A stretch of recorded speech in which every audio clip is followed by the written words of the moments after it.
ప్రజారోగ్యానికి దిక్కెవరు? ప్రజలు ఇవాళ రోగాల బారిన పడితే అసలు దిక్కెవరు? ఎందుకంటే ప్రభుత్వ ఆసుపత్రుల్లో వైద్యం అనేది పూర్తిగా పడకేసింది. ఇక్కడ సిబ్బంది కొరత, మందుల కొరత, రకరకాల సమస్యలతో ప్రభుత్వ దవాఖానాలు అంటేనే ప్రజలకి నమ్మకం పూర్తిగా కోల్పోయినటువంటి పరిస్థితి. కరీంనగర్ నుంచి మా ప్రతినిధి వేణుగోపాలరావు లైవ్లో ఉన్నారు. వేణుగోపాలరావుతో మాట్లాడదాం. వేణుగోపాలరావు, కరీంనగర్ జిల్లా వ్యాప్తంగా ఉన్నటువంటి బస్తీ దవాఖానాలు కావచ్చు, తర్వాత పల్లె దవాఖానాలు ఎట్లా పనిచేస్తున్నాయి?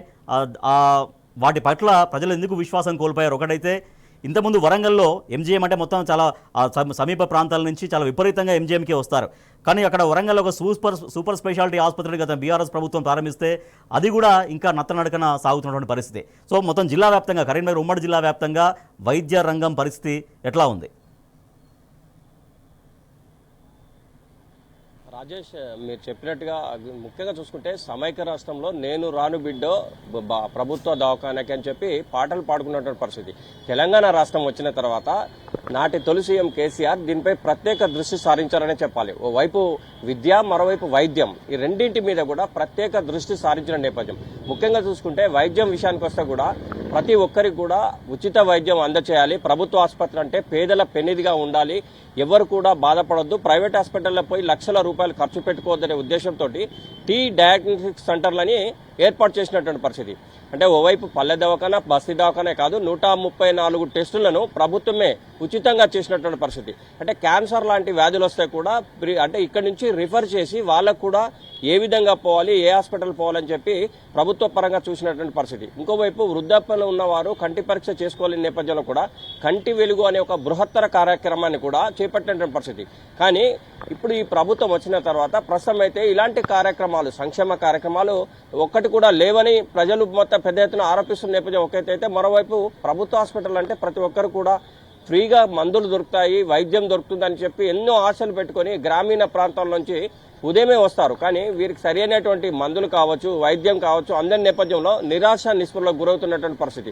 ఎందుకంటే తప్పనిసరిగా కాలానికి అనుగుణంగా, చలికాలానికి అనుగుణంగా, ఎండాకాలానికి అనుగుణంగా, వర్షాకాలానికి అనుగుణంగా వివిధ రకాల జబ్బులు వస్తూ ఉంటాయి. అంటే అందులో 134 జబ్బులకు గాను టీ డయాగ్నోస్టిక్ సెంటర్లు ఏర్పాటు చేయడమే కాదు, వారికి ఏమేమి కావాలి, ఎటువంటి పరిస్థితుల్లో వారిని ఆదుకోవాలనే ఉద్దేశం కూడా తెలంగాణ సర్కార్ గతంలో చేసింది. కంటి వెలుగు కార్యక్రమం అయితే రాజేష్, మనం చెప్పాలంటే అది దేశంలో కూడా ఎక్కడ జరగలేదు. ప్రతి ఒక్కళ్ళు కూడా కంటి పరీక్ష చేసుకుని ఉచితంగా వైద్యం చేయడమే కాదు, వారికి కంటికి సంబంధించిన అద్దాలు కూడా ఫ్రీగా ఇచ్చినటువంటి పరిస్థితి. అంటే ఇట్లాంటి పరిస్థితిని మనకు అంటే ఇప్పుడున్నటువంటి పరిస్థితిలో కనిపిస్తలేదు. ఇంకోవైపు చూసుకుంటే కేసీఆర్ కిట్ అంటే మాత్రం మహిళల్లో ఇది ఒక వరమనే చెప్పాలి. కేసీఆర్ కిట్ అంటే మగపిల్లగాడు పుడితే 12,000, ఆడపిల్ల పుడితే 13,000 ఇచ్చినటువంటి పరిస్థితి మనకు కనిపించింది. కానీ ప్రస్తుతం అయితే కేసీఆర్ కిట్ జాడే లేదు. ఎందుకంటే తప్పనిసరిగా ఆడవాళ్ళకి సిజేరియన్ హాస్పిటల్ చేయొద్దు, సాధారణంగా హాస్పిటల్ జరగాలి అనే ఉద్దేశంతో కూడా ప్రభుత్వ హాస్పిటల్లో డెలివరీ కావాలి అనే ఉద్దేశం ఒక ఎత్తు అయితే, వారికి ప్రెగ్నెన్సీ కన్ఫర్మ్ అయినప్పటి నుంచి డెలివరీ వరకు అంటే ఇంటికి వరకు కూడా తోలిచ్చే విధానము గత సర్కార్లో ఏర్పాటు చేసినటువంటి పరిస్థితి.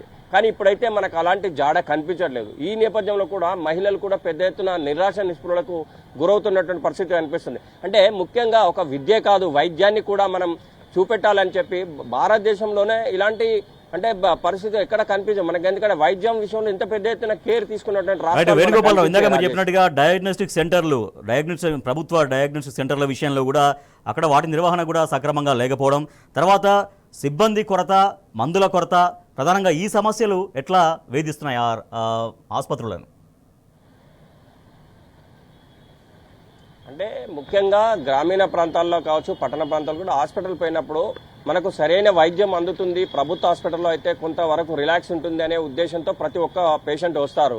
కానీ రాజేష్, ముఖ్యంగా చూసుకుంటే మందుల కొరత ఉన్న నేపథ్యంలో ఒక 5 మందులు వాళ్ళు రాస్తారు, కానీ అందులో 1-2 మాత్రమే లభిస్తాయి ప్రభుత్వ హాస్పిటల్. మిగతాయి బయట కొనుక్కోవాల్సిన పరిస్థితి వస్తూ ఉంది.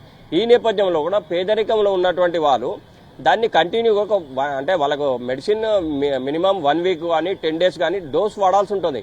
కానీ ఆ బయట కొనాల్సిన మందులు వీళ్ళు కొనక ఆ అంటే వాళ్ళకు వచ్చినటువంటి ఏదైతే వ్యాధి ఉంటుందో అది కంటిన్యూగా తిరగబడే అవకాశం ఉంటుంది.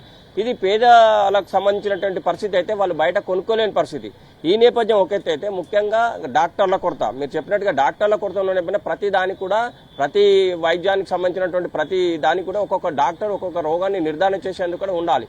కానీ కొన్ని చోట్ల డాక్టర్లు లేని నేపథ్యం, దీంతో కూడా వారు ఏం చేయాలో తెలియక ప్రైవేట్ హాస్పిటల్ పోయినప్పుడు లక్షల రూపాయలు ఖర్చు అవుతున్న నేపథ్యంలో వాళ్ళు అసలు హాస్పిటల్ పోవాలా వద్దా అనే ఉద్దేశంతో కూడా ప్రాణాలు కోల్పోతున్న పరిస్థితి అంటే చాలా అంటే పేదరికంలో ఉన్నటువంటి వాళ్ళకు కలిగే అవకాశం ఉన్నటువంటి పరిస్థితి. అంటే ముఖ్యంగా ప్రభుత్వం దీనిపై తక్షణంగా వైద్యం సంబంధించిన దాని మీద అంటే క్యాజువల్గా రివ్యూ మీటింగులు పెట్టాలి. అంటే క్యాజువల్ అయితే ఇటు వర్షాకాలంలో కొన్ని వ్యాధులు వస్తాయి, ఎండాకాలంలో మరికొన్ని అంటే కాలానుగుణంగా వ్యాధులు వస్తూ ఉంటాయి. ప్రభుత్వం దానికి అనుగుణంగా కూడా మందులు ప్రతి ఒక్క డాక్టర్ను ఏర్పాటు చేసిన అవసరం ఉంటుంది. ఇప్పుడు బర్డ్ ఫ్లూ అని చెప్తున్నారు చికెన్ విషయంలో కూడా. అంటే దీనికి సంబంధించిన దాని మీద కూడా అంటే ప్రతి ఒక్కరు కూడా తెలిసే విధంగా కూడా అన్ని కార్యక్రమాలు చేపట్టాల్సిన అవసరం ఉంటుంది.